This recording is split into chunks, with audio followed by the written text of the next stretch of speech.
নমস্কার। সুজিত সরকার never disappointed আস। এই কথাটা কিন্তু আবারও প্রমাণ পেলাম আমি।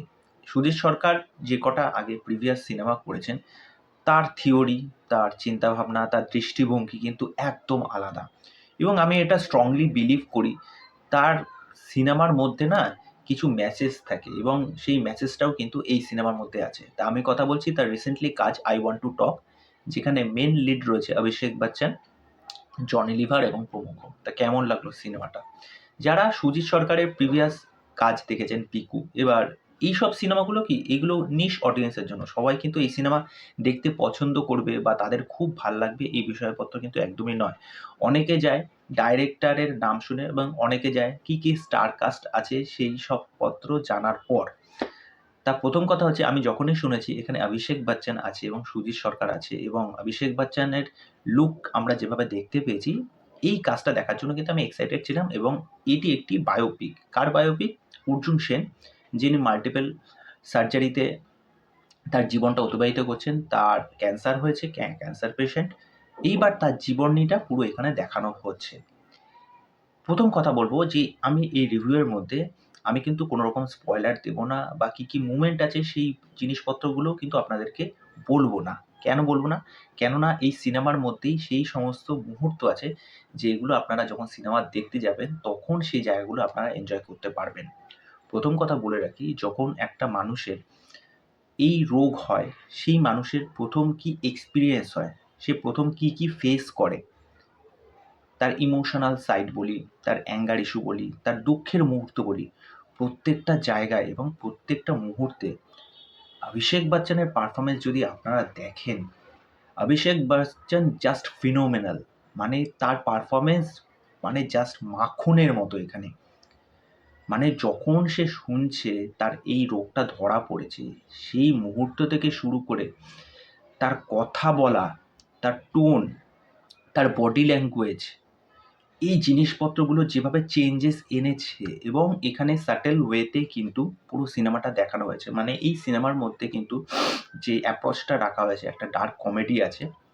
এবার সুজিত সরকারের যেরকম চিন্তাভাবনা, সেটাই কিন্তু এখানে খুব সুন্দরভাবে ফুটিয়ে তুলেছে। মানে এরকম সিনেমার ক্ষেত্রে সাধারণত কী হয় যে একজন পেশেন্ট ক্যান্সারে আক্রান্ত, সে যেমন ভুগছে, তার পাশাপাশি যে সমস্ত মানুষগুলো আছে তারাও কিন্তু কিছু না কিছুভাবে এফেক্ট হয়। কিন্তু তিনি এমনভাবে জিনিসটাকে লাইটলি করে দিচ্ছেন না, যার ফলে কি হয়, আশেপাশের মানুষগুলোও কিন্তু সেরকমভাবে জিনিসটাকে দেখছেন না। এবার এখানে কি হচ্ছে, এখানে আরেকজনের কথা যেটা বলতেই হয়, এখানে অভিষেক বচ্চনের মেয়ে, মানে সে যে ছোট থেকে বড় হচ্ছে, তার সাথে যে বাবার যে বন্ডিংটা, যে কেমিস্ট্রিটা এখানে দেখানো হচ্ছে, আর মেয়েটা যা পারফরম্যান্স দিয়েছে এবং কিছু, কিছু জায়গায় যেই সমস্ত দৃশ্য আছে না, আপনারা দেখে না আপনাদের ভালোও লাগবে, আপনাদের চোখে জল এসে যাবে। জনি লিভারের পারফরম্যান্স, আমি জানি না জনি লিভারকে যেরকম আমরা দেখেছি মানে খুব লাউড কমেডি করতে, জনি লিভার অবভিয়াসলি একজন ভালো কমেডিয়ান, ঠিক আছে? আমাদের ইন্ডিয়ান সিনেমার ক্ষেত্রে। এখানে জনি লিভারের আপনার পারফরম্যান্স দেখবেন, সেটাও আপনাদেরকে ভালো লাগবে। ওকে?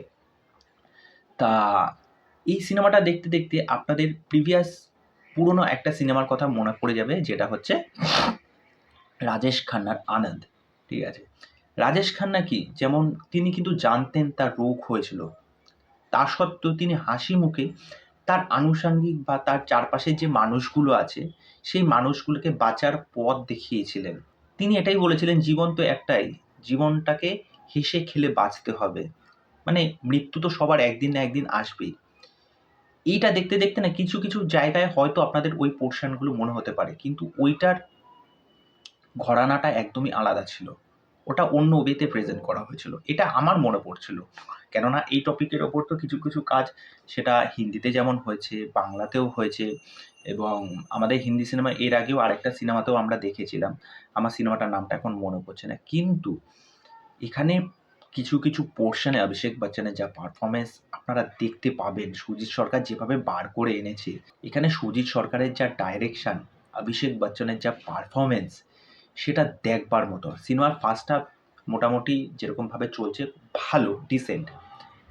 সিনেমার ইন্টারভেলের পর থেকে যে পোরশনগুলো আপনাদের সামনে আসবে সেটা খুব এনগেজিং এবং সেটা আপনাদের দেখে খুব ভাল লাগবে।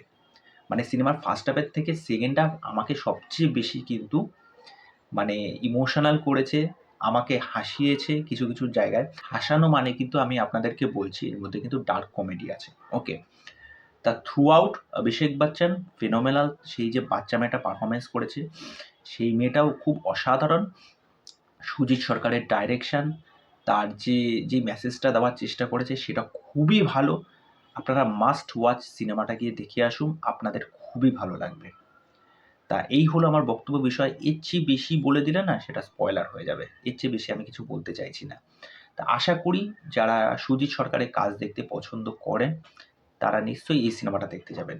আর এই মানুষটা কিন্তু, এই যে যার নামে কথাটা বলছি অর্জুন সেন, এই মানুষটা কিন্তু এখনো কিন্তু বেঁচে আছেন। তিনি সম্ভবত কলোরাডোতে থাকেন, আমি যতদূর আমি দেখলাম গুগল করে। এবং তার একটা পডকাস্টও কিন্তু আপনারা পেতে পারেন স্পটিফাইতে। তা এই হলো বক্তব্য বিষয়। তা আপনারা যদি সিনেমাটা দেখে না থাকেন আমি আপনাদেরকে অবশ্যই বলবো যে সিনেমাটা গিয়ে দেখে আসুন, আপনাদের বেশ ভালো লাগবে। এখানে সুজিত সরকারের যা সিনেমাটিক ট্রিটমেন্ট, যেখানে ক্যামেরার কাজ, অন্যান্য সমস্ত বিষয়পত্র খুব ওয়েল মেড, খুবই ভালো ছবি। তা চলো আজকে এখানেই শেষ করছি, পরবর্তী ভিডিওতে আবার দেখা হচ্ছে। নমস্কার।